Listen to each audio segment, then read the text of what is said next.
We hope you'll enjoy our presentation on the dioxide Pacific Electricide, electrochemical chlorine dioxide generators, models CDEB1 and CDEB2.5. Features include electrochemical generation, 1 feed chemical, electricide P1 and electricity.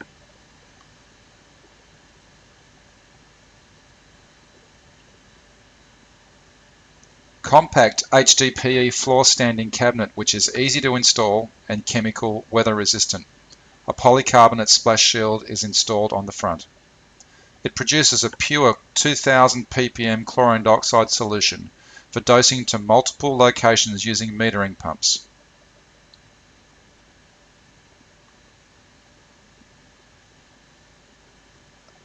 An IP65 NEMA 4X FRP control panel with PLC and 4.3-inch colour HMI.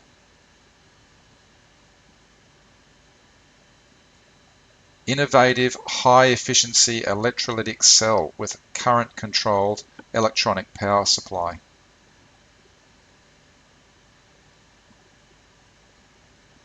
Low maintenance and running costs.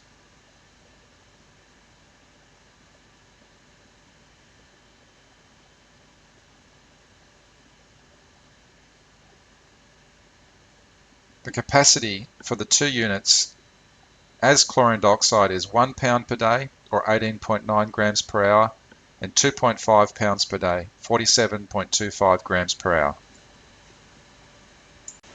Optional items include gas type or solution type generation.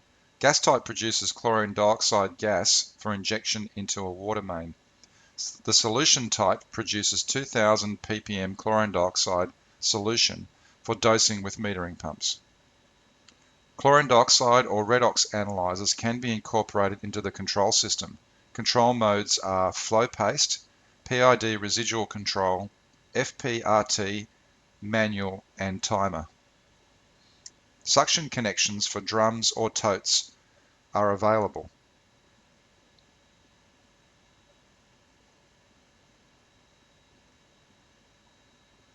A gas monitor, leak detector, to alarm and shut down the generator can be incorporated into the control system. Remote internet access from a 4G router to view and operate the generator from a remote location is available. Let's take a look around the generator to see how it operates. Electricide P1 is the sole source of chlorite ion, which is dosed into the anode side of the electrolytic cell inside the CDEB generator. Oxidation and reduction reactions occur in the cell. On the positive side of the cell, oxidation occurs to form chlorine dioxide as a dissolved gas in solution. This chlorine dioxide gas is visible as the characteristic yellow-green color in the tubes and pipes around the cell on the positive side, which is the right-hand side as you look at it. On the cathode side of the cell, reduction occurs to split water to form hydroxide ions and hydrogen gas. Sodium hydroxide is a waste stream from the generator at approximately 10 to 16% concentration.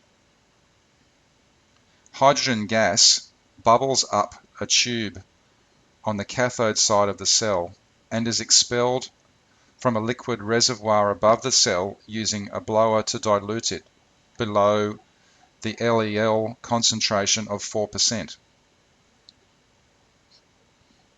Chlorine dioxide solution on the anode side of the cell is pumped into an extraction column where chlorine dioxide gas is removed and mixed with air. The chlorine dioxide air mix is then dissolved into water to form a pure chlorine dioxide solution. This solution is stored in a solution tank inside the generator cabinet. Metering pumps are connected to the outlet of the tank to transfer chlorine dioxide to the individual dosing points.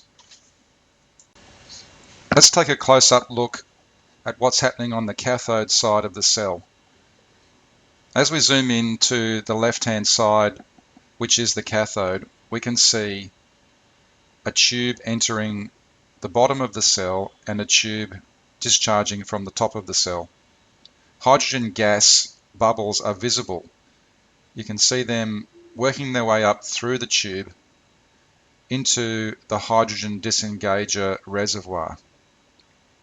As the bubbles enter the reservoir, hydrogen gas is released and a blower pushes atmospheric air into the top of the reservoir to dilute the hydrogen gas.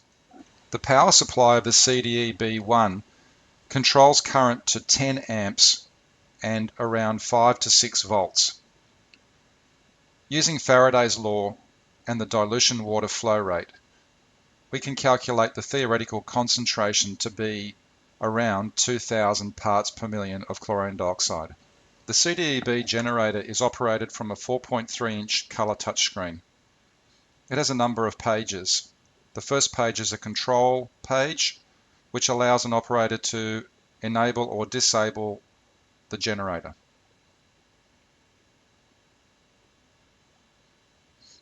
The second page is an overview page showing the status of powered devices, gas flow, analyte flow, gas temperature and analyte temperature.